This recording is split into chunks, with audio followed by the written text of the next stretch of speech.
بسم الله الرحمن الرحيم. الحمد لله والصلاة والسلام على رسول الله وعلى آله وصحبه ومن والاه أما بعد. میری بہت قابل قدر بہنوں، اللہ تعالیٰ تم لوگوں کے اس اجتماع میں جمع ہونے کو قبول فرمائے. تم بھی اس وقت دین سیکھنے کے لیے آئی ہو، اور ہم بھی اس وقت جو تم سے باتیں کر رہے ہیں وہ اللہ کو راضی کرنے کے لیے اور اس کے دین کی سمجھ پیدا کرنے کے لیے کر رہے ہیں. دین سیکھنے کی کوشش اور دین کی بات سمجھنے کی کوشش کرنا، یہ اللہ اور اس کے رسول کو بہت پسند ہے اور اس کا بہت ثواب ہے. بہت بڑا عمل ہے دین سیکھنے کی کوشش کرنا. حدیث میں آتا ہے، رسول اللہ صلی اللہ علیہ وسلم نے فرمایا، جب کوئی اللہ کا بندہ یا اللہ کی بندی دین سیکھنے کے لیے کسی راستے پر چلتا ہے، جیسے ابھی تم اپنے گھروں سے اس اجتماع کے لیے آئی ہو، تو تمہارے چلنے کے بارے میں حدیث میں آتا ہے کہ دین سیکھنے کے لیے جب کوئی اللہ کا بندہ یا اللہ کی بندی کسی راستے پر چلتا ہے تو اللہ سبحانہ و تعالی اس کے لیے جنت کے راستے پر چلنا آسان فرما دیتا ہے. جنت جب ہم لوگ جائیں گے اپنی قبروں سے اٹھ کر، تو اس میں بھی راستوں پر چلنا پڑے گا، اور اس راستے میں بڑے مشکل مقام آئیں گے. ایک مقام، ایک جگہ آئے گی، ایک مرحلہ آئے گا اس راستے میں جسے پل صراط کہتے ہیں. وہ بہت نازک مرحلہ ہوگا اور اس پر چلنے والے بہت مشکلوں سے دوچار ہوں گے. جن لوگوں کو اللہ تعالیٰ کو جہنم میں ڈالنا ہوگا، جو خراب قسم کے لوگ ہوں گے، جنہوں نے گناہ کیے ہوں گے، جنہوں نے اللہ کے حکموں پر نہیں چلے ہوں گے اور اللہ کو انہوں نے ناراض کیا ہوگا، ان کے لیے اس راستے پر چلنا بہت مشکل ہوگا. حدیث کی کتابوں میں اس پل کا، جو اسے پل صراط کہتے ہیں، وہ ایک پل ہوگا جہنم کے اوپر. حدیث کی کتابوں میں اس کا تذکرہ آیا ہے کہ وہ بال سے زیادہ باریک اور تلوار سے زیادہ تیز ہوگا، اور اس پر انسان چلیں گے تو بہت سے لوگوں کے پاؤں پھسلیں گے، کٹ کٹ کے لوگ اس میں سے جہنم میں کو گریں گے، اور اس کے ارد گرد لوہے کے بڑے بڑے آنکڑے ہوں گے جو پکڑ پکڑ کے اور دبوچ کے لوگوں کو اس پل پر سے جہنم میں کو پھینکیں گے. لیکن جو اللہ تعالیٰ جن کے لیے آسان کرے گا، وہ بجلی کی رفتار سے اس پر سے گزر جائیں گے اور اس پل کو پار کر کے اگلی منزل جنت ہوگی. لیکن اس پر سے گزرنا پڑے گا. تو رسول اللہ صلی اللہ علیہ وسلم نے فرمایا، جب اللہ کا کوئی بندہ اور اللہ کی کوئی بندی دین سیکھنے کے لیے کہیں جاتا ہے تو راستہ چلنے کے نتیجے میں اللہ میاں اس کو جنت کا راستہ اس کے لیے آسان کر دیں گے. تو اب آئندہ بھی اس کا خیال رکھنا تم لوگ بھی، کہ جب بھی کبھی تمہیں بلایا جائے دین سیکھنے کے لیے، دین سکھانے کے لیے کسی اجتماع میں، کسی جگہ، تو ضرور جایا کرو، اور اس نیت سے جاؤ کہ اللہ میاں راضی ہوں گے. یہ بہت نیکی کا کام ہے. بہنوں اور بیٹیوں، ہم تم مسلمان ہیں، ہم سب جانتے ہیں ہم مسلمان ہیں. اس کو سمجھ لینا چاہیے کہ مسلمان ہونے کا مطلب کیا ہے. مسلمان بنتا ہے آدمی لا الہ الا اللہ محمد الرسول اللہ کا کلمہ پڑھ کر. ہم سب کو یہ کلمہ یاد ہونا چاہیے. انشاءاللہ تم سب کو یاد ہوگا، لیکن اگر کسی بہن کو یاد نہ ہو تو یہ کلمہ ضرور یاد کر لے. اسی کو پڑھ کر اور مان کر کوئی آدمی مسلمان ہوتا ہے. صرف کسی مسلمان کے گھر میں پیدا ہو جانے سے کوئی آدمی مسلمان نہیں ہو جایا کرتا. اس کلمے کو پڑھ کر، اس کو مان کر، اس کی گواہی دے کر انسان مسلمان ہوا کرتا ہے. لا الہ الا اللہ کا مطلب ہے اللہ کے علاوہ کوئی عبادت کے لائق نہیں، اللہ ہی سب کچھ، ہم سب کی عبادت کے لائق ہیں، ان کے علاوہ کوئی عبادت کے لائق نہیں، ان کے علاوہ کوئی پوجنے کے لائق نہیں۔ کیوں؟ اس لیے کہ انہوں نے ہی سب کچھ پیدا کیا ہے، اکیلے اللہ نے پوری دنیا بنائی ہے، کوئی ان کے ساتھ شریک نہیں تھا، کسی نے ان کا ہاتھ نہیں بٹایا۔ ایسا نہیں ہے کہ سورج تو اللہ نے بنایا ہو، چاند کسی اور نے بنایا ہو۔ سورج، چاند، تارے، زمین، آسمان، پانی، زمین میں پیدا ہونے والے غلے، زمین میں پائے جانے والے پہاڑ، ندیاں، انسان، جانور، سب کچھ جو کچھ بھی ہمیں نظر آتا ہے اور جو ہمیں نہیں بھی نظر آتا، سب اللہ میاں نے بنایا ہے۔ اور پھر یہی نہیں کہ صرف انہوں نے بنا دیا، بلکہ اس پوری دنیا کو چلا بھی وہی رہے ہیں۔ وہی سورج نکالتے ہیں، وہی سورج کو ڈبوتے ہیں، انہی کے حکم سے چاند نکلتا ہے اور انہی کے حکم سے ڈوبتا ہے۔ زمین میں جو غلہ پیدا ہوتا ہے انہی کے حکم سے پیدا ہوتا ہے، بارش ان کے حکم سے ہوتی ہے۔ پھر انسانوں کا بھی بناؤ بگاڑ سب ان کے ہاتھ میں ہے، سب کچھ وہ کرنے والے ہیں۔ وہی بیمار ڈالتے ہیں، وہی شفا دیتے ہیں، وہی اولاد دیتے ہیں، وہی زندگی دیتے ہیں، وہی موت دیتے ہیں، وہی روزی دیتے ہیں، وہی کسی کو تکلیف اگر پہنچتی ہے تو انہی کی طرف سے پہنچتی ہے، اور کسی کو اگر تکلیف سے نجات ملتی ہے اور پریشانیوں سے چھٹکارا ملتا ہے تو اللہ میاں کے ہی کرنے سے ملتا ہے۔ اس دنیا کو چلا بھی وہی رہے ہیں، پتے پتے اور ریزے ریزے پر انہی کی حکومت ہے، اور اس حکومت میں کوئی ان کے ساتھ شریک نہیں ہے۔ تو جب اللہ میاں اکیلے ہی اس دنیا کو چلا رہے ہیں اور سب اچھے برے کے مالک وہی ہیں، دینے والے بھی وہی ہیں، لینے والے بھی وہی ہیں، غربت دینے والے بھی وہی ہیں، مالداری دینے والے بھی وہی ہیں، جب سب کچھ وہی کرنے والے ہیں تو انہوں نے یہ بھی طے کیا ہے، اللہ میاں نے ہی یہ بھی طے کیا ہے کہ سارے بندے اللہ کی عبادت کریں اور اللہ کے علاوہ کسی کی عبادت نہ کریں۔ یہ اللہ میاں نے ہی طے کیا، اور اللہ نے اپنے رسول کو اسی حکم کے ساتھ بھیجا کہ میرے بندوں کو میرا یہ حکم پہنچا دینا۔ آخر میں محمد صلی اللہ علیہ وسلم ہمارے اور تمہارے رسول جن پر ہم ایمان لائے ہیں وہ آئے، اور ان کے ساتھ اللہ نے اپنی کتاب قرآن بھیجی۔ قرآن میں بھی اللہ نے یہ بات کہی، یہ قرآن اللہ میاں کی کتاب ہے، اس میں ایک ایک لفظ اللہ میاں کا ہے، کسی کا نہیں، یہاں تک کہ حضور محمد صلی اللہ علیہ وسلم کا بھی نہیں ہے، اللہ کی طرف سے۔ اللہ نے قرآن میں بھی یہ حکم دیا، او بندو صرف میری عبادت کرو۔ اسی سے معلوم ہوا کہ جو لوگ اللہ کے علاوہ دوسری چیزوں کی عبادت کرتے ہیں، کوئی پہاڑ کو پوجتا ہے، کوئی ندیوں کو پوجتا ہے، کوئی ہواؤں کو پوجتا ہے، یہاں تک کہ لوگ گوبر تک کو پوجتے ہیں، حد ہو گئی، جانوروں کو پوجتے ہیں، گایوں کو پوجتے ہیں۔ قرآن بتاتا ہے یہ سب اللہ کے حکم کے خلاف ہے اور اللہ کو ناراض کرنے والی بات ہے۔ ہم لوگ اس ملک میں رہتے ہیں، ہمارے ساتھ ہمارے جو بھائی غیر مسلم رہتے ہیں وہ اس غلط فہمی میں ہیں اور اس غلطی میں پڑے ہوئے ہیں۔ ہم لوگوں کو اللہ کی کتاب ہمارے پاس ہے، ہمیں یہ جاننا چاہیے کہ اللہ نے صرف اپنی عبادت کا حکم دیا ہے اور اپنے علاوہ ہر ایک کی پوجا سے منع کیا ہے۔ اب کسی سے دعا نہیں مانگنی سوائے اللہ کے، اب کسی سے اپنی حاجت نہیں مانگنی سوائے اللہ کے، اب کسی کے سامنے سجدہ نہیں کرنا سوائے اللہ کے، اب کسی کے لیے نماز اور روزے نہیں رکھنے سوائے اللہ کے، اللہ کی عبادت کرنی ہے۔ اور لا الہ الا اللہ جو کلمہ ہے اس کا مطلب یہ بھی ہے کہ ہم اور آپ ہم اللہ کے بندے ہیں، اللہ ہمارا مالک ہے۔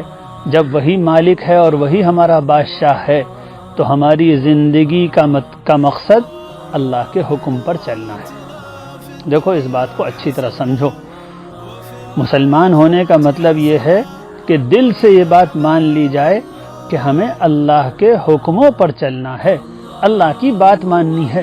اللہ کے حکم وہ ہیں جو قرآن میں آئے، جو محمد صلی اللہ علیہ وسلم نے ہمیں بتائے کہ یہ اللہ کا حکم ہے۔ بہت سے اللہ کے حکم تو قرآن میں ہیں، لیکن بہت سے ایسے حکم بھی ہیں جو قرآن میں نہیں ہیں لیکن رسول اللہ صلی اللہ علیہ وسلم نے اللہ کی طرف سے ہمیں بتائے ہیں۔ جیسے قرآن میں کہیں نہیں، جیسے محمد صلی اللہ علیہ وسلم کی حدیث میں آتا ہے کہ مردوں کے لیے ریشم پہننا حرام ہے، سونا پہننا حرام ہے، تو مردوں کے لیے یہ حرام ہو گیا۔ تو اللہ نے اور اس کے رسول نے جو بھی حکم دیے ہیں، مسلمان ہونے کا مطلب یہ ہے کہ دل سے یہ بات مانی جائے کہ ہمیں اللہ کے حکموں پر چلنا ہے۔ جو آدمی اپنے بارے میں یہ فیصلہ کر لے اور یہ سوچ لے، طے کر لے کہ میرا کام اللہ اور اس کے رسول کے حکموں پر چلنا ہے اور میں محمد صلی اللہ علیہ وسلم کو اللہ کا رسول مانتا ہوں، وہ مسلمان ہو گیا۔ اب اگر اس سے کبھی گناہ ہو جاتے ہیں اور اللہ کے حکم چھوٹ جاتے ہیں، پھر وہ اللہ میاں سے معافی مانگ لیتے ہیں تو اللہ تعالیٰ ان کو معاف کر دیں گے۔ اللہ میاں بہت معاف کرنے والے ہیں، بہت معاف کرنے والے ہیں۔ تم تو بہت گناہگار لوگ ہیں، بہت خراب ہمارا حال ہے، لیکن ہمیں پھر بھی اللہ تعالیٰ سے مایوسی نہیں ہے، ہمیں پھر بھی امید ہے کہ اللہ میاں معاف کر دیں گے اور ہمیں جنت میں بھیج دیں گے، ہمیں اپنے عذاب سے بچا لیں گے، اور ہمیں اسی امید کے ساتھ جینا چاہیے، یہ امید رکھنی چاہیے اور اللہ میاں سے معافی مانگتے رہنا چاہیے۔ تم لوگ تو دیہات کی ہو، سیدھی سادی ہو، انشاءاللہ تم تھوڑی بہت بھی اگر اللہ کے حکموں پر چلنے کی کوشش کرو گی، اگر تم تھوڑا بہت بھی اللہ کے حکم پر چلنے کی کوشش کرو گی اور اللہ سے معافی مانگتی رہو گی، استغفار کرتی رہو گی، تو انشاءاللہ بالکل اللہ تعالیٰ تم کو معاف کرے گا اور تم سیدھی جنت میں جاؤ گی۔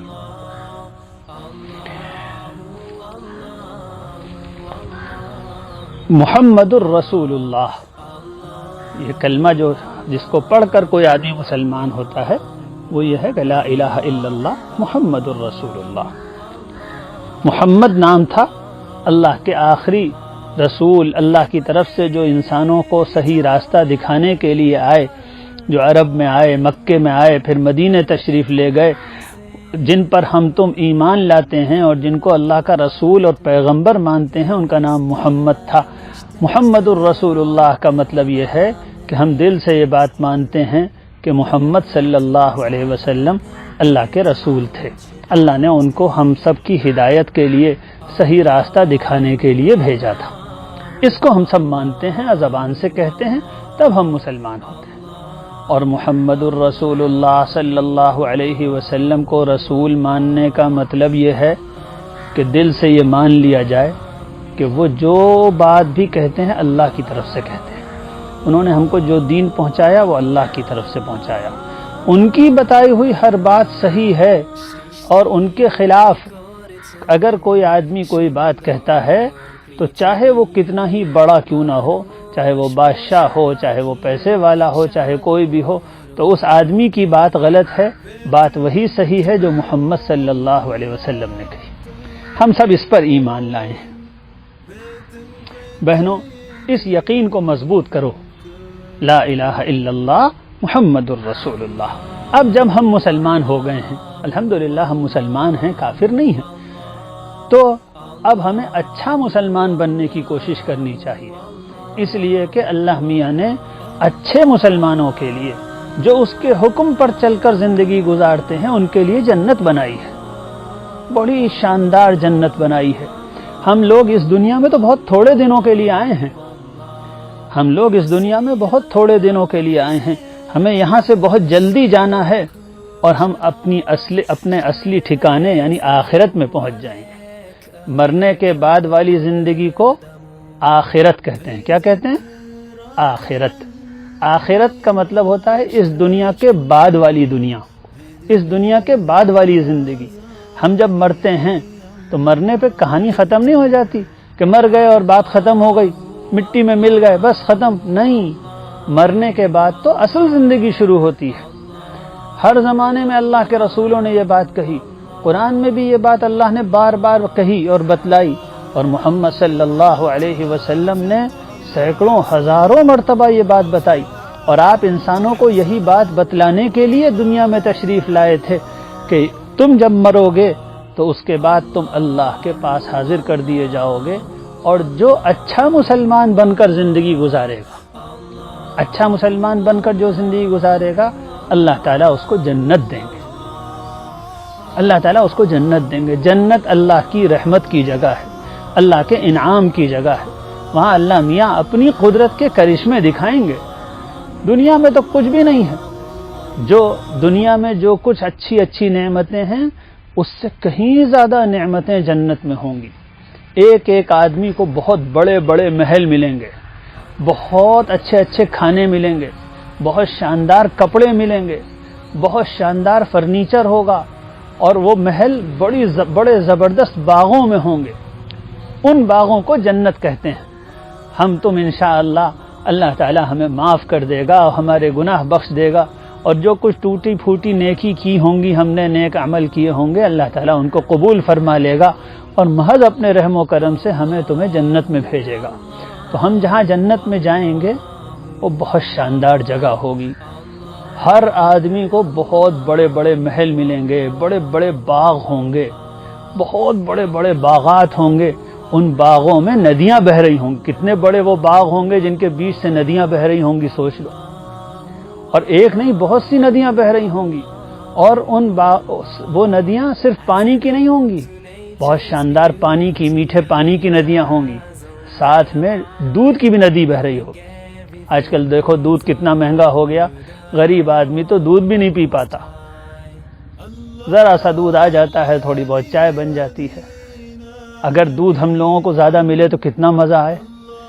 جنت میں انشاءاللہ تم کو جو محل دیا جائے گا, اس محل کے سامنے کو جو باغات ہوں گے, وہ جو بہت زبردست جنتیں تمہیں دی جائیں گی, اس میں دودھ کی نہریں بہہ رہی ہوں گی. اسی طریقے سے اس میں شہد کی بھی نہریں ہوں گی. شہد کی نہریں, دودھ کی نہریں, پانی کی نہریں, اور بہت شاندار شاندار بہت اچھے مشروبات کی, بہت اچھے پینے والے مشروب کی, جیسے شربت ہوتے ہیں, بہت بہترین شربتوں کی نہریں ہوں گی. خمر کی بھی نہر ہوگی. تو اللہ تعالیٰ ایسے نہریں تمہارے باغوں میں ہوں گی, اور ان باغوں میں بہت بڑے اچھے اچھے پھل آئیں گے. ایسے پھل آئیں گے کہ ہر وقت پھلوں سے باغ لدے رہیں گے, اور پھل اتنے اونچے ہوں گے کہ بس ہاتھ سے توڑ لو. جس نعمت کو جی چاہے گا وہ نعمت ملے گی, جو کھانے کو جی چاہے گا وہ کھانے کو ملے گا. اور جنت کی عورتیں تو اتنی خوبصورت ہوں گی, اتنی خوبصورت ہوں گی. تم جب جنت میں جاؤ گی تو یہاں کی شکلیں لے کر نہیں جاؤ گی. جنت میں اللہ میاں تم کو بہت خوبصورت بنا دے گا, اتنا خوبصورت بنا دے گا کہ جنت کی کوئی عورت اگر دنیا میں جھانک لے رات میں بھی تو اس کے چہرے کے نور سے دنیا میں روشنی ہو جائے گی. حدیث میں آتا ہے اللہ تعالیٰ اتنی خوبصورت بنا کر تم کو بھیجے گا, اور تمہارے بہت شاندار لباس ہوں گے. دنیا میں ایسے لباس کا تو تصور بھی کوئی نہیں کر سکتا, کوئی سوچ بھی نہیں سکتا. ایسے کپڑے پہننے کو ملیں گے. اور پھر خدمت میں بہت سے فرشتے لگا دیے جائیں گے, بہت سے لڑکے تمہارے محلوں میں کام کرنے والے ہوں گے. وہ دوڑ دوڑ کے کام کر رہے ہوں گے, اور بہترین طباق میں اور شاندار تشتوں میں کھانے پروسے جائیں گے. ساری نعمتیں ہوں گی. اور یہی نہیں, اس سے بھی بڑی نعمتیں ہوں گی. جنت میں ایک نعمت یہ ہوگی کہ سب جوان بنا کر داخل کیے جائیں گے. نہ کوئی بچہ ہوگا, نہ کوئی بوڑھا ہوگا. اور کبھی بھی ہمیشہ وہاں تم لوگ رہو گی انشاءاللہ, تو کبھی وہاں بڑھاپا نہیں آئے گا. ہمیشہ جوان رہو گی, ہمیشہ جوان. کبھی وہاں کوئی بیمار نہیں ہوگا, ہمیشہ صحت مند رہے گا. جنت میں یہ نعمت بھی ملے گی. اور اس سب سے بڑی نعمت یہ ہوگی کہ جنت میں اللہ سبحانہ و تعالی ہمیشہ کے لیے راضی ہو جائیں گے. اللہ میاں راضی ہو جائیں گے, پھر کبھی ناراض نہیں ہوں گے. یہ سب جنتوں کی نعمتیں ہیں, لیکن یہ جنت اللہ نے بنائی ہے ان بندوں کے لیے جو اللہ پر ایمان لائیں, اس کے رسول پر ایمان لائیں, اور اللہ کے حکموں پر چلنے کی کوشش کریں, اچھے مسلمان بنیں. اچھا مسلمان کسے کہتے ہیں؟ اچھا مسلمان کہتے ہیں اس آدمی کو جو بڑے بڑے گناہ نہ کرے اور اللہ کے حکموں پر چلنے کی کوشش کرے. اچھا مسلمان بننا کوئی مشکل بات نہیں ہے, کچھ نہیں, جو تم کرتی ہو اسی کے ساتھ تم اللہ کی بہت اچھی بندی بن سکتی ہو. بس موٹے موٹے اللہ کے حکموں پر چلنا ہے. اسلام مسلمان بننے کے بعد سب سے پہلا اور سب سے بڑا حکم اللہ کا یہ ہے کہ ہم سب نماز پڑھا کریں. اسلام قبول کرنے کے بعد اللہ کا سب سے پہلا اور سب سے بڑا حکم نماز ہے۔ تم میں سے بہت سی نماز پڑھتی ہیں، لیکن بہت سی بہنیں ایسی ہیں جو ابھی نماز نہیں پڑھتی، انشاءاللہ وہ پڑھنے لگیں گی۔ دیکھو نماز پڑھا کرو، اور نماز کوئی مشکل بات نہیں ہے، نماز سیکھنا بھی آسان ہے۔ ہر گاؤں میں کچھ عورتیں نماز جاننے والی ہیں، تمہاری گاؤں کے حافظ جی بھی نماز جاننے والے ہیں۔ اگر کوئی عورت نہ ملے تو حافظ جی سے کہہ دو پردے کی آڑ سے وہ نماز سکھا دیا کریں، پردے کی آڑ سے سکھا دیں، چند دنوں میں تم لوگ نماز سیکھ جاؤ گی۔ اور ہم اپنے مدرسے میں بھی کہہ دیں گے جو عورتیں نام لکھوا دیں اپنے گاؤں کے امام صاحب کو کہ مدرسے میں ہمارا نام پہنچائیے کہ ہمیں نماز سکھانے کا انتظام کر دیا جائے، تو ہمارے محتمم صاحب مولانا عبدالرؤوف صاحب انشاءاللہ تمہارے ہاں نماز سکھانے کا کوئی انتظام ضرور کروا دیں گے۔ تو نماز سیکھ لو، اور جس کو نماز آتی بھی ہے وہ بھی اس وجہ سے کسی حافظ کو، کسی عالم کو نماز سنا لے ایک مرتبہ کہ نماز میں کوئی بڑی غلطی تو نہیں ہے۔ ہاں نماز میں بہت زیادہ باریکیوں کی ضرورت نہیں ہے تم لوگوں کے لیے کہ بالکل صحیح قرآن ہو قاریوں کی طریقے سے، جیسا بس اس میں کوئی ایسی بات نہ ہو جس سے نماز نہ ہو، حافظ لوگ آسانی سے تمہیں ایسی نماز سکھا دیں گے۔ تو سب سے ضروری چیز تو نماز ہے، اور نماز کا بہت ثواب ہے۔ سب سے بڑی بات نماز کی یہ ہے کہ قرآن شریف میں آتا ہے اللہ تعالیٰ نے جہنم میں اللہ میاں ان لوگوں کو بھیجے گا جو نماز نہیں پڑھتے ہوں گے۔ اس کا مطلب جو نماز پڑھے گا انشاءاللہ نماز اس کو جہنم سے بچا لے گی۔ اسی طرح نماز سے گناہ بھی معاف ہوتے ہیں، چھوٹے موٹے اگر گناہ ہو جائیں گے تو جو اللہ کی بندی نماز پڑھے گی تو انشاءاللہ اس کے گناہ معاف ہو جائیں گے۔ اور اسی طریقے سے نماز کے علاوہ جو بڑے بڑے اللہ کے موٹے موٹے حکم ہیں، مثلا روزہ رکھنا، سب روزہ رکھا کرو۔ اب رمضان آنے والا ہے، اس مرتبہ ہمارے گاؤں میں کوئی مرد اور کوئی عورت بے روزے کے نہ رہے۔ تم بھی روزہ رکھو، اپنے شوہروں سے، اپنے میاں سے کہو وہ بھی روزہ رکھیں، اور اپنے بچوں سے بھی کہو، اپنے بھائیوں سے کہو۔ گھر میں کوئی ایک آدمی بھی ایسا نہ رہے جو رمضان جیسے مبارک مہینے میں اللہ کی رحمت کو لینے والا نہ ہو، اس لیے کہ جو رمضان میں روزے نہیں رکھے گا اس کو کیا ملے گا؟ اور رمضان میں تو اللہ میاں بڑی رحمت فرماتے ہیں، سال بھر کے گناہ معاف فرما دیتے ہیں رمضان میں روزہ رکھنے والوں کے، اور اسی طریقے سے ان کے ثواب کا بہت اضافہ ہو جاتا ہے۔ ارے بھائی ابھی کمائی اگر ہم لوگ کریں گے، نماز پڑھیں گے، روزہ رکھیں گے، تبھی تو جنت میں جائیں گے، تبھی تو آخرت میں کچھ ہمارے پاس کمائی ہوگی۔ اور بغیر کمائی کے اگر آخرت میں پہنچ گئے تو وہاں کیا اللہ میاں کے سامنے پیش کریں گے، اور کس چیز کی بنیاد پر پھر ہم جنت میں جائیں گے؟ تو نماز ہو، روزہ ہو۔ اسی طریقے سے جو موٹی موٹے گناہ ہیں، جو بڑے بڑے گناہ ہیں، ان سے بچو۔ چوری بڑا گناہ ہے، کسی پر ظلم کرنا بڑا گناہ ہے۔ آج کل ہم لوگوں کے ہاں جس کا بس چلتا ہے وہ ظلم کرتا ہے۔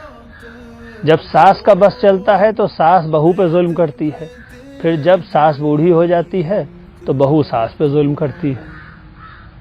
ایسے ہی گھروں میں ہر طاقتور کمزور پہ ظلم کرتا ہے۔ ظلم کیا ہے؟ تمہارا دل بتا دے گا، جو تم غلط بات کسی پر چلاؤ گی وہ ظلم ہے۔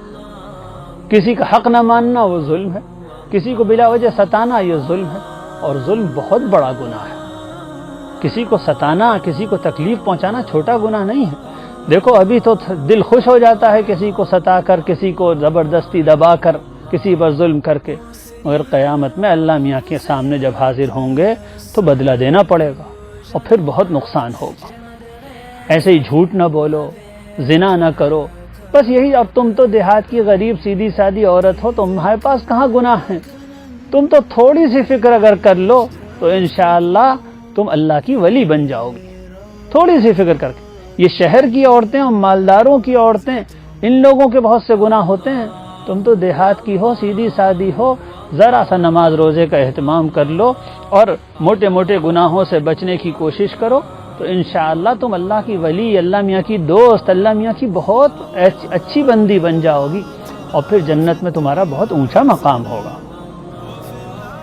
میں تم کو اس وقت تھوڑی سی بات کر رہا ہوں، اس لیے بہت مختصر بات کر رہا ہوں۔ بہنوں، ہم لوگ اس دنیا میں بہت تھوڑے دنوں کے لیے آئے ہیں، پھر ہمیشہ کے لیے جنت میں جانے والے ہیں۔ جنت بہت عجیب اللہ کی چیز ہوگی، سب سے چھوٹی جنت جس بندی کو ملے گی اس کی جنت بھی اس پوری دنیا سے 10 گنی بڑی ہوگی. اس پوری دنیا سے 10 گنی بڑی ہوگی وہ جنت جو تم میں سے کسی چھوٹی سی مسلمان بندی کو ملے گی. تو آخرت کو اپنا مقصود بناؤ. آخرت ہماری اصل جگہ ہے. وہیں ہمیں اللہ کے سامنے پیش ہونا ہے. اس کو ہمیشہ دل میں تازہ رکھو اور یہ خیال رکھو کہ اللہ میاں کے سامنے پیش ہونا ہے. اس دن نقصان نہ ہو جائے, اس دن ہم ذلیل نہ ہو جائیں, اس دن جہنم میں نہ ڈال دیا جائے. اللہ تعالیٰ تمہارے لیے بھی آسان کرے, میرے لیے بھی آسان کرے. دوسری بات یہ, آج کل پڑھنے لکھنے کا زمانہ ہے. تم میں سے جو کوئی بھی تھوڑا بہت پڑھ لکھ لیتی ہے, تھوڑا سا بھی پڑھ لیتی ہے, کسی کو ضروری تھوڑا سا الف ب ت سے آتا ہے, تو وہ قرآن پڑھنے کی کوشش کرے. کم سے کم آخری پارہ تو پڑھ ہی لو اور 10-15 صورتیں یاد کر لو.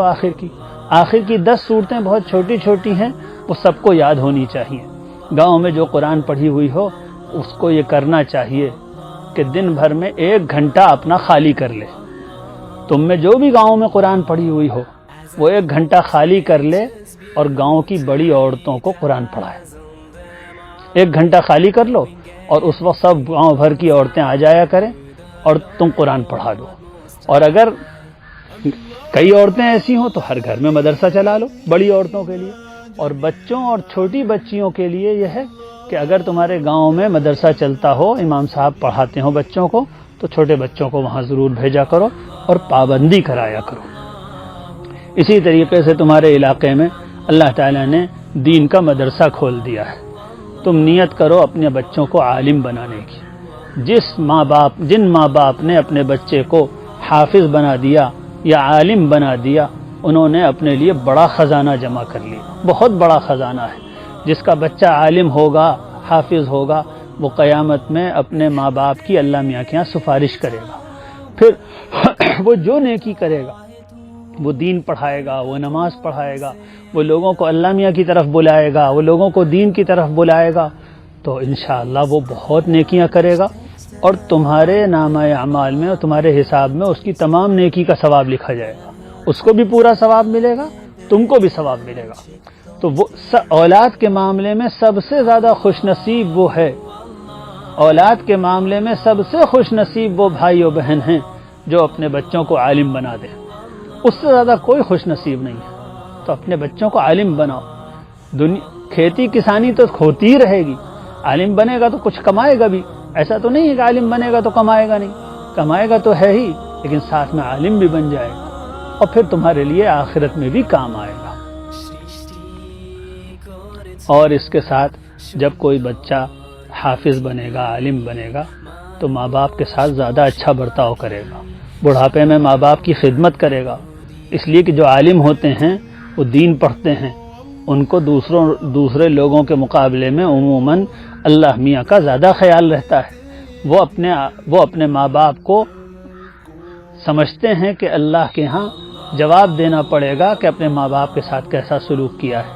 تو یہ بات بھی بالکل سامنے نظر آتی ہے کہ عموماً اگر عالم اور حافظ ہوتے ہیں بچے تو ماں باپ کی زیادہ خدمت کرتے ہیں. اس کے علاوہ ایک بات خاص طور پر میں تم لوگوں سے کہتا ہوں, اچھا مسلمان بننے کے لیے تھوڑا سا اگر ایک معمول تم بنا لو تو انشاءاللہ تم بہت اچھی مسلمان بن جاؤ گی. دین میں ترقی کس راستے سے ہوتی ہے اس کا ایک چھوٹا سا تم کو میں ایک نسخہ بتاتا ہوں. سب لوگ, سب بہنیں اس کا معمول بنا لو. دیکھو, ایک تو میں نے عرض کیا نماز کی بہت پابندی کرو. دوسرا یہ کہ چلتے پھرتے ہر وقت اللہ میاں سے معافی مانگتی رہا کرو. اس کو استغفار کہتے ہیں. چلتے پھرتے اللہ میاں سے معافی مانگنا, اس کو استغفار کہتے ہیں. اگر نام یاد نہ رہے تو پھر میں بتا دوں, اس کو استغفار کہتے ہیں. استغفار کا مطلب ہوتا ہے اللہ میاں سے معافی مانگنا. چلتے پھرتے ہلکی آواز میں بغیر آواز کے زبان سے کہا کرو, اے اللہ میاں میرے سب گناہ معاف کر دیجئے. بس یہ استغفار ہے. اللہ میاں مجھے معاف کر دیجئے, اے اللہ معاف کر دیجئے, اے اللہ میں گناہوں سے آپ سے معافی چاہتی ہوں, یہ استغفار ہے. اور عربی میں اس کے لیے استغفر اللہ کی تسبیح آتی ہے. استغفر اللہ، استغفر اللہ، استغفر اللہ، استغفر اللہ. تو کبھی اپنی زبان میں اللہ میاں سے کہا اے اللہ میرے گناہ معاف کر دیجئے، کبھی عربی میں کہا استغفر اللہ. ان لفظوں میں اللہ کے رسول صلی اللہ علیہ وسلم استغفار کیا کرتے تھے. یہ اللہ سے معافی مانگنا، اس سے دل میں اللہ سے تعلق پیدا ہو جاتا ہے، اور اللہ میاں گناہ بھی معاف کرتے ہیں اور بہت ثواب بھی دیتے ہیں. معافی مانگنے سے صرف یہی نہیں ہوتا کہ گناہ معاف ہوتے ہیں، بلکہ حدیث میں آتا ہے بہت ثواب بھی دیتے ہیں. تیسری بات یہ کہ حدیث میں آتا ہے رسول اللہ صلی اللہ علیہ وسلم نے فرمایا جو آدمی اللہ سے بہت معافی مانگتا ہے اللہ میاں اس کو ہر مشکل سے نجات دیتے ہیں اور اس کو بہت روزی عطا فرماتے ہیں. تو چلتے پھرتے ہر وقت اٹھتے بیٹھتے معمول بنا لو، عادت بنا لو اللہ میاں سے معافی مانگنے کی. دوسری چیز یہ کہ فجر کی نماز کے بعد ایک تسبیح یعنی 100 مرتبہ لا الہ الا اللہ پڑھ لیا کرو. فجر کی نماز کے بعد روزانہ ایک تسبیح لا الہ الا اللہ، لا الہ الا اللہ. ہمارا عبادت کے لائق صرف اللہ تعالیٰ ہے، کوئی نہیں عبادت کے لائق مگر اللہ تعالیٰ. لا الہ الا اللہ یہ سب سے افضل ذکر ہے. اللہ میاں کی یاد کے جو کلمے دین میں سکھائے گئے ہیں، سبحان اللہ، الحمدللہ، لا الہ الا اللہ، اللہ اکبر اور اس جیسے اور کلمے، اس کو کہتے ہیں ذکر. تو ذکر کے جو کلمے سکھائے گئے ہیں ان میں سب سے حدیث میں آتا ہے رسول اللہ صلی اللہ علیہ وسلم نے فرمایا سب سے افضل کلمہ ہے لا الہ الا اللہ. تو ایک تسبیح 100 مرتبہ تسبیح منگا لو، اگر تمہارے پاس نہ ہو تو کہیں مل جائے گی، بابا گنج میں مل جائے گی، اور ہو سکتا ہے ایسا کر لو کہ مولانا عبدالرؤوف صاحب کو، محتمم صاحب کو کہلا دو، وہ مدرسے میں منگا لیں گے، وہاں سے تم لوگ منگا لو. ہر گھر میں کچھ تسبیحیں ہونی چاہیے اللہ میاں کو یاد کرنے کے لیے. تسبیح کا ایک فائدہ یہ ہوتا ہے کہ جب وہ نظر آتی ہے تو توفیق بھی مل جاتی ہے یاد کرنے کی.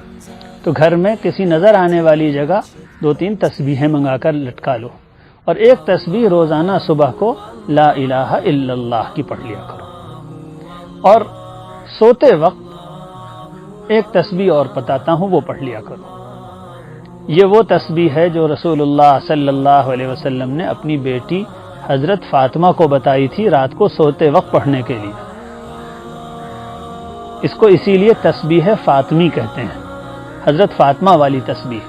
حضور صلی اللہ علیہ وسلم نے اپنی محبوب بیٹی، اپنی بہت لاڈلی بیٹی حضرت فاطمہ سے کہا تھا فاطمہ روزانہ سوتے وقت 33 مرتبہ سبحان اللہ کہہ لیا کرو، اور 33 مرتبہ الحمدللہ کہا کرو، اور 34 مرتبہ اللہ اکبر کہا کرو.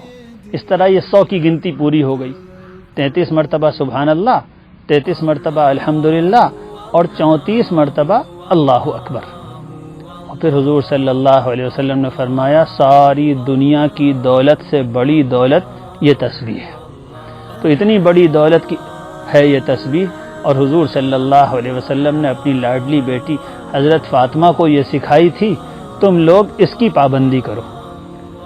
پہلی بات میں نے بتائی نماز کی پابندی، اور ساتھ ساتھ موٹے موٹے اللہ کے تمام حکموں پر چلنا، سب بڑے بڑے گناہوں سے بچنا.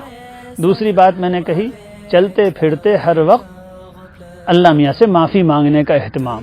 تم کھانا پکا رہی ہو، چولہا جلا رہی ہو، دل میں زبان سے کہا اے اللہ میاں میرے گناہ معاف کر دیجئے، اے اللہ میری غلطیاں معاف کر دیجئے. زبان سے کہہ دیا استغفر اللہ استغفر اللہ. تم جانوروں کا کام کر رہی ہو، گھر میں لیپ کر رہی ہو، یا کھیتوں میں جا رہی ہو کام کر رہی ہو، اسی وقت کہہ دو سبحان اللہ، اسی وقت کہو اللہ میاں مجھے معاف کر دیجئے. یہ دن بھر میں ہر وقت اللہ میاں کو یاد کرنا یہ بہت اونچے درجے کے ثواب کی بات ہوتی ہے. اللہ میاں کو خالی مصلی پہ بیٹھ کے اور مسجد میں یاد کرنے والے تو بہت ہیں، لیکن ہر وقت اللہ میاں کو یاد کرنا یہ اللہ کو بہت پسند آتا ہے. تو اس طرح ہر وقت چلتے پھرتے اللہ میاں سے معافی مانگتی رہو گی تو سب گناہ معاف ہو جائیں گے. اور پھر نیکیوں کا نور تمہارے اندر پیدا ہوگا۔ اس کے علاوہ میں نے دوسری بات یہ کہی کہ صبح کو فجر کی نماز کے بعد ایک تسبیح لا الہ الا اللہ کی پڑھ لیا کرو، اور سوتے وقت ایک تسبیح 33 مرتبہ سبحان اللہ، 33 مرتبہ الحمدللہ اور 34 مرتبہ اللہ اکبر کی پڑھ لو۔ یہ اگر تم کرو گی تو انشاءاللہ تمہارے دین میں بہت ترقی ہوگی، اللہ میاں بھی تم سے راضی ہوں گے، اور جب اللہ میاں کسی بندے یا بندی سے راضی ہوتے ہیں تو دنیا ہی میں بہت مدد فرماتے ہیں، دنیا میں بھی انعام فرماتے ہیں اور آخرت میں بھی انعام فرماتے ہیں۔ دیکھو جب تم یہ سب کچھ کرو گی تو یہی نہیں ہوگا کہ تم اچھا کام کرو گی، تمہارے گھروں میں دین زندہ ہو جائے گا۔ اللہ تعالیٰ مجھے اور تم کو سب کو توفیق عطا فرمائے۔ یہ باتیں یاد رکھنا اور اس پر عمل کرنا۔ کچھ دنوں کے بعد انشاءاللہ جب دوبارہ جلسہ ہو تو اللہ کرے تم سب اس پر عمل کرتی ہوئی پائی جاؤ، اور انشاءاللہ پھر گاؤں میں اور رونق ہوگی، تمہارے گھر میں انشاءاللہ دین کی برکت آئے گی۔ اللہ تعالیٰ تم پر اور مجھ پر اپنا فضل فرمائے۔ وآخر دعوانا ان الحمد للہ رب العالمین۔